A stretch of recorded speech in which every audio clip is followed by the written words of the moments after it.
hello, ooh, is different when I'm live than when I'm dead. The circle's going round and round. There it is. Hello! Hello! Hey! Hello, Governor. That's what I always say to our baby when I wake up. Hi! There's 50. Hi, Denise. Denise has been very much like first off the mark lately. I'm just saying, not any offense to the rest of you. It's just Denise has been doing very well. Florence and Jimena and Sophie, it's so good to see everyone. I'm going to say it once so that we can get it for the podcast. Welcome to the gathering room. I'm Martha Beck. Today's topic is living the mystery. And we still don't have 100 people, so I talk to you for a minute. Laurie and Donna and Kim and Jules and Allison and Lucy and Anne-Corinne and Lydiana and Joanne. Marvelous to see you. So happy you could make it. What a time to be alive, yeah? I have a friend who always says one of two things. First is, things are going badly. I wish I'd never been born. And the second one is, if things are going well, what a time to be alive. I kind of feel both ways. Like, things are looking really weird, but it's such a time to be alive, right? Like, the history of now. We're going to look back on this if there's us to look back. You don't know. Anyway, the situation is volatile and unprecedented in the world in various ways. I mean, I'm glad we've got vaccines coming for COVID. It appears we're going to have a peaceful transition of power in the United States this week, but still, we had like a coup attempt on the Capitol building, and more Americans now, almost as many Americans have died from COVID as died in World War II. So it's not optimal in certain ways. And because of that, a lot of people are triggered. And as you know, if you live on the internet at all, triggered means that you have something in your past that you feel bad about. Like, say you were deeply humiliated by your great uncle who had bright red hair. Later in your life, if you get into an argument with someone who happens to have red hair, you might get triggered because of the unhealed issues with that uncle, and your reaction will be very strong.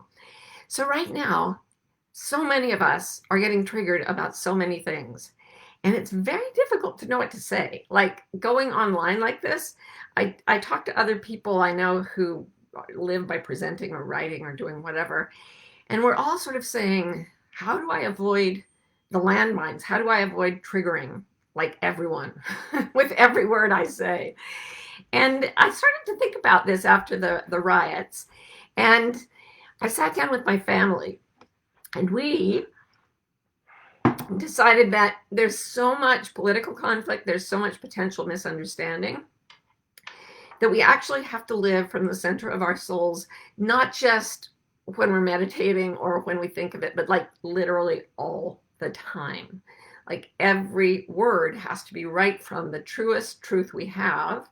That way, if it trips someone's trigger, at least we'll be doing it from the truest truth we have. And part of the truest truth we have is that if someone gets triggered, we don't need to explode back. We can say to them, what's going on? What is happening? Can we talk? So we're more likely to stay in peaceful situations. Of course, we can't do that unilaterally, but at least we'll know, as my friend Rhea used to say, that our side of the street is clean, okay? So we decided we're going to set out on this new thing. We're going to plan from the mystery. We're going to speak from the mystery. We're going to do every single action from our deepest sense of truth. So I set out to do this, and I've done it before. You know, I've set my cap to do this a few times. And I did notice that still, throughout the day, I would periodically experience some form of sadness, fear, or anger. So a little bit of sadness, slight anxiety, that still counts as fear. I haven't had huge mood swings, but anytime I dip into any kind of suffering, I know that I've actually lost my center. I'm split between the truest part of me and another part of me that is scared or sad or angry. So then I was reading a book that is coming out by a former monk named Jay Shetty. He's a British-born guy who used to be a monk, and now he's a coach, motivational speaker. And his new book is called Think Like a Monk, and I'm asking you to pre-order it because it's got a lot of great stuff in it, and pre-orders are a wonderful thing for an author. So Think Like a Monk is a terrific book. And one of the things that Jay says in that book is that as a monk, he learned to do something he called spot, stop, swap. So every time he experienced suffering, he knew, oh, I got to spot this. There's something in here that's not coming from my truth. So he would stop. Then, so he'd spot it. Then he'd stop whatever he was thinking or doing that wasn't in alignment with his true self or the mystery in him. And then he would swap it out for a thought or an action that was based in his truest soul, which to me is the same as the mystery. It's just another word for higher self, for the divine, for whatever. So I started to do this, and I started spotting and stopping and swapping, and it's a really fun practice for me because I've done things like it a lot. And I noticed that whenever I was suffering, I was out of the mystery and into my history, which people like Jay and I love to come up with catchy phrases to make us remember our spiritual practice. So mine is, when you're in your history, you're not in the mystery. And by history, I mean our personal stories of what happened to us. And our stories of what happened to us and what should happen to us and what is going to happen to us in the future, most of our thoughts are tied up in that. It's the story or set of stories we always tell about ourselves. And we do it collectively as well. And I noticed this, right after the riots, President-elect Biden stood up and he said, "This is not America. This is not America." And I thought, and one of my friends said, with deep respect, "I disagree. This is America." I think Roe wrote that. Was that you? Yes, Roe wrote that down with the deepest of respect for the country and for the president-elect. This is America. Look at the TV. This is what's happened. And if you look at the facts of the American culture from its beginning, there was always white supremacy. It was always built on the backs of oppressed peoples and racially oppressed groups. And it's not what we want America to be. That's coming from the mystery. But to say that's not who we are, that's just to keep the story alive when it doesn't fit the facts. And if you're on the other side of the political divide, I read something in the New York Times today about a woman who flew from a different state to be part of that riot. And she said she flew in for a cause she thought was just and patriotic. And when she got there, she said it was so strange. People were doing things that were violent and destructive. And she said, "I'm starting to believe that couldn't really have been us. It must have been Black Lives Matter or Antifa." Okay, sorry, I just have to try to collect myself. Somehow she went with a mob of people waving American flags and white supremacist slogans and managed to turn them into Black Lives Matter when she didn't like what they did. Her story is that she's always doing the peaceful, patriotic thing. The truth, the reality of the situation was that what was happening there with the people that she thought were good people was not good. So when our history isn't true and when our history doesn't align with what is really happening, the story starts to break away from our sense of reality, and we immediately get a signal from our psyche, from our soul, to warn us to get back in the truth. And that signal is suffering. So we feel anger, sadness, we feel some form of emotional suffering. So spot it. If you are feeling any form of suffering, spot that. Where are you feeling the suffering? Where are you telling a story that says things shouldn't be like this, but they are in reality? So anything that goes in the face of your cherished belief is going to cause you to try to hang on to that story. And this is where you have to stop. You have to just flat out stop. Here's the story. Everything in America is always great, or I'm always a kind, compassionate person. Yet I'm feeling angry because I just screamed at my kids. okay, the story that I am always a good person is what's getting in the way of the truth, and I have to stop it. So the way you stop a story is in the middle of your suffering, you get calm, you spot the area where you're feeling the suffering, you breathe.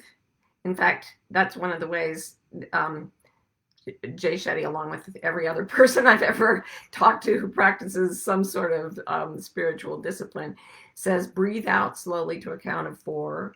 Sorry, breathe in first, hold it for a count of 4, and then breathe out to a count of 4 or more. This will calm your nervous system. And then say, I may be wrong. Once you have spotted that there is suffering in your life, in your psyche, go to the place where it hurts and say, where might I be overriding what's happening with my story of what's happening? So one of the first things the Wayfinder coaches learn in my coach training is to say to someone in whatever language, please tell me where I'm not getting things right. Please show me where I'm wrong. And that is a prayer that I pray every single day to the divine. Show me where I'm wrong. Let me accept that any of my beliefs, even my most deeply held beliefs in my history, may be wrong. And they're keeping me from the mystery, from living in the truth of the moment as it flows out. So once you see where you're wrong, like that poor lady who was in the riot might say, no, let me look at the tapes. That actually is, those are my friends. And what they're doing is not in agreement with my core principles. And that's going to present her with a really hard decision. She's going to have to choose whether to go with the story that everybody in her group is good, or step into the mystery away from everything solid and say, I've just recognized that something was off my line of truth, and I can't go with that crowd anymore to the place where they're going. I have to go into my truth, into the mystery. So just stop, breathe, look at what's happening, say, where am I resisting what is? Where can I surrender my falsehood, the falsehood of my history, to the truth of the ongoing mystery of just perception? When Ro and I make our podcast, which we've been taking a maternity break from, but we talk about how the way people think is coming to consensus. Everybody agrees. Okay, so we're all right. Good, we all agree with each other. Consensus. But nature and the mystery and the divine want us to come to our senses. So coming to consensus versus coming to our senses. You drop out of the consensus of the people around you and of your own story, and you drop into what's happening right now. And you may have to surrender huge chunks of what you believed about your own history in order to regain the mystery. But the reward when we do that is so strong. I've really, really been practicing this week. And I've seen so many places, and I had it called to my attention when I was doing something that was not ideal. Sometimes I was suffering from it. Sometimes I was causing someone else to suffer, and they would, disagree with me, and that would cause me to be upset. And I have to look at what I needed to give up out of my history. And as I gave up hope that my story was playing out the way I wanted it to, I started to notice that the mystery is unrolling a story that is far more interesting, far more powerful, far more gratifying. It was Joseph Campbell who said we must give up the life we had planned in order to have the life that is waiting for us. And it can be the simplest thing, you guys. I'm just going to end this part and then open for questions with this one little story. I wanted to get things ready for my work, from some things I was doing in work, our fabulous practical wayfinding course that is going on right now. And I had some work set aside, and I started to hear the baby fussing in the other room. Now, I had that time off. It wasn't my baby shift at all. But hearing a baby cry makes me want to run in and comfort that baby. But I could hear in the other room. Okay, so that was it. There's a very strong story in me that says, I go and take care of babies who are suffering. Even if they happen to be, 60 years old, I will run to take care of anyone who is crying. I've gotten into trouble a lot that way. And I thought, okay, wait, that's my story, but it's causing agitation and anxiety, fear. Can't be true. Not in the mystery. So I stopped, I calmed it down, and I thought, what's the truth and what could I swap? What truth can I swap for my story? And what I heard when I listened was Ro taking care of the baby by going, shh, shh, shh, shh. Now, she was doing other things. She was rocking her. But what I heard was shh, shh, shh, shh. And I remembered that the reason that sound calms babies, and I know this because we had an ultrasound machine when Ro was pregnant, we'd look for the baby's heartbeat, which sounds like this. But the first thing you pick up typically is the mother's heartbeat. And the mother's heartbeat is going, shh, shh, shh, shh, shh, shh. It's the rush of blood through the veins. That sound tells the baby you are safe in your mother's womb and her heart is beating. Shh, shh, shh, shh, shh, shh, shh, shh, shh. It's slowing down. Everything's okay. Everything's okay. And I thought, isn't it fascinating that all over the world, when people are hurt and others come to comfort them, if somebody's been in an accident or physically injured or they're emotionally traumatized, what we do is we put our arms around them and we go, shh, shh, shh, shh.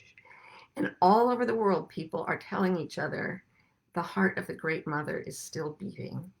You still live inside her body. You are cared for. You are safe. That's the mystery. That's the story from the mystery. Shh, shh, shh. It's okay. It's okay. It's okay.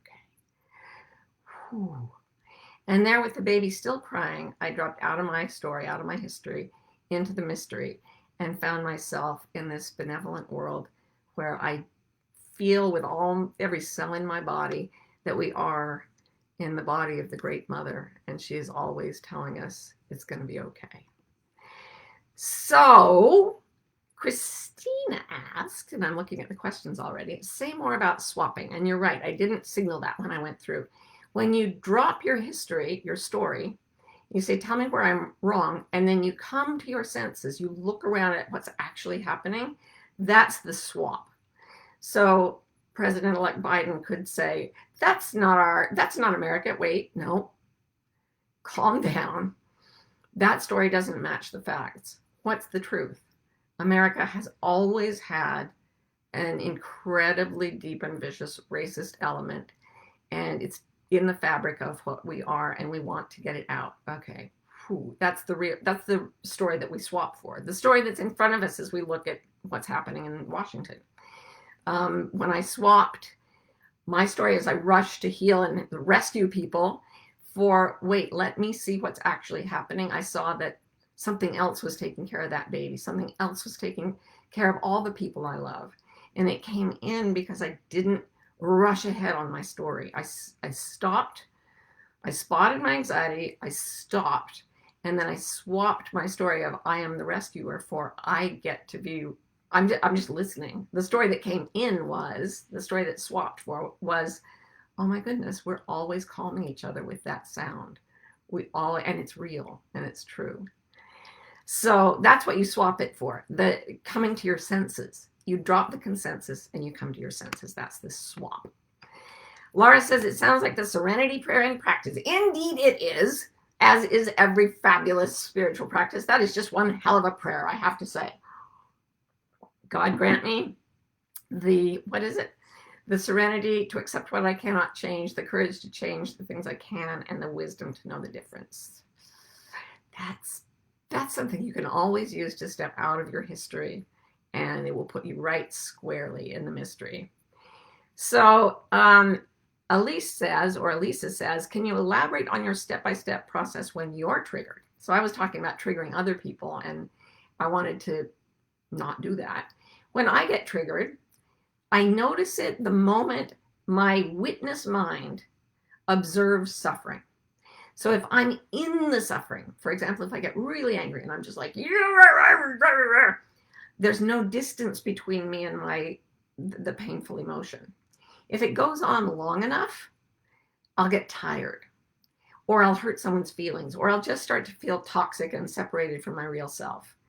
And at that point, the triggering is under my control because I can witness it. And that's the spotting. It's the compassionate witness saying, I spot you, negative emotion. There's got to be a step away from the mystery here. You're not in your senses. Come on, come back to the truth. Come back to the truth.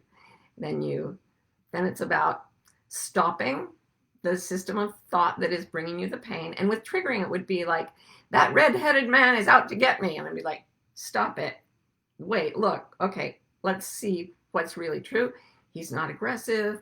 I just always got upset by people with red hair. This is hypothetical, by the way. Okay, stop.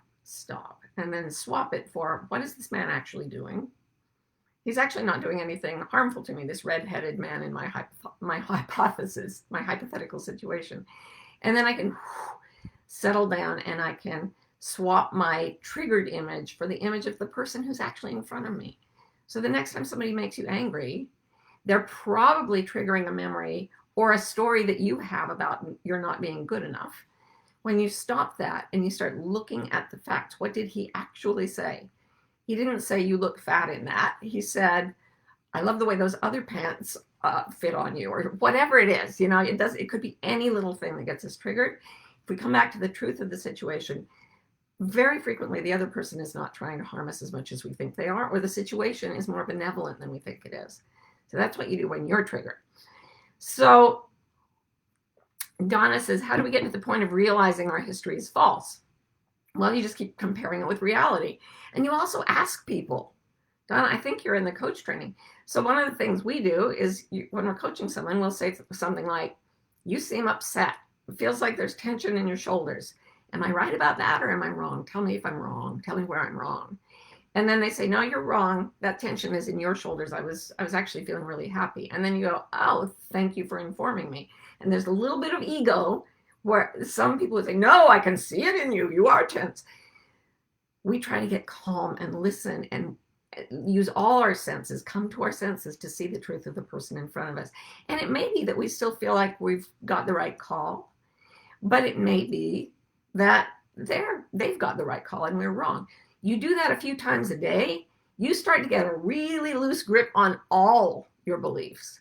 If you meditate and you really scrutinize every thought that gives you suffering, you will realize none of it is true. And you go deeper and deeper, you realize that nothing that can be summed up in language is absolutely true. Nothing we think is complex enough to completely describe reality as a total whole. So nothing we think is adequate to describe our full reality. And when you stop believing what you think, Eckhart Tolle says, here is a spiritual practice. Don't take your thoughts so seriously. The moment you start to realize that even the thing you most deeply believe may be true, may be untrue, you're free. You're free to believe it or to not believe it as you come to your senses. You look at what's in front of you. Okay. Alexa says, how do I manage my need to not stay silent so I'm not complicit in triggering family and friends? I try to never dehumanize, but I'm afraid I've become white noise. How do I manage my need to not stay silent? So my need to speak out, that would be. We're going to do it by the numbers, okay, Elise? Feel the urge to shout out, to not stay silent. Oh, I have to say something. Get into that feeling. Spot it. Is that a comfortable feeling? Is that flowing through the mystery to you? Does that have the same emotional frequency as a calm summer meadow or a beautiful glacier or a quiet sea? Is this bringing you hope, gladness, peace? Is it calming your body? If it's not, then you've stepped out of the mystery and you're living in a story. And your story says, I must speak out.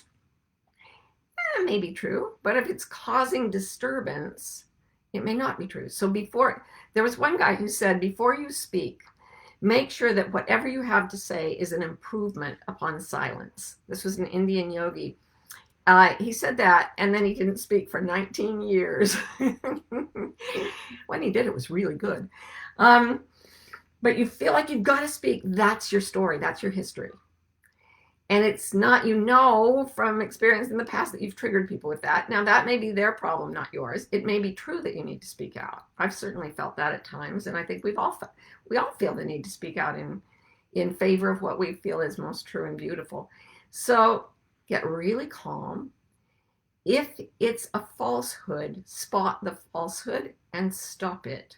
And the way you stop it is by not saying, how can I make everyone at ease instead of upsetting them? It's by going in and saying, why am I so anxious that I need to talk about this?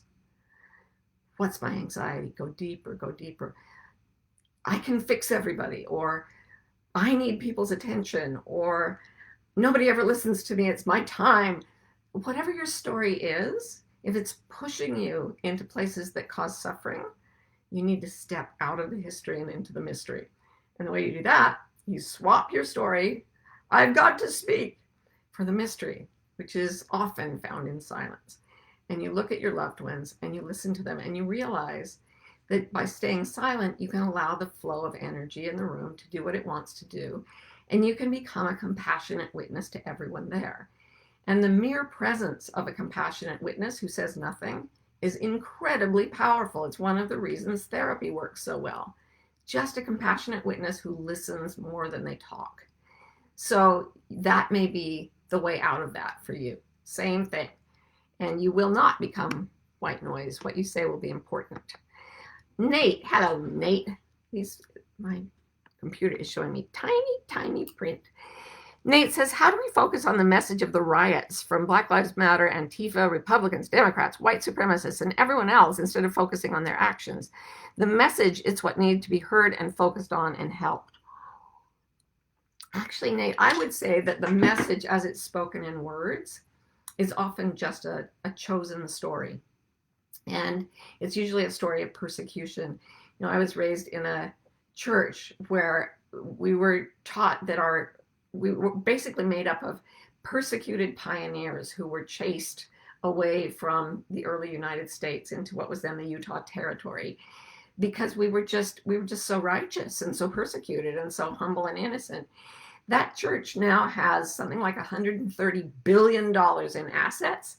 And still, the culture, from what I hear from people, loved ones who are still living in it, is still that we're just poor, humble, persecuted pioneers.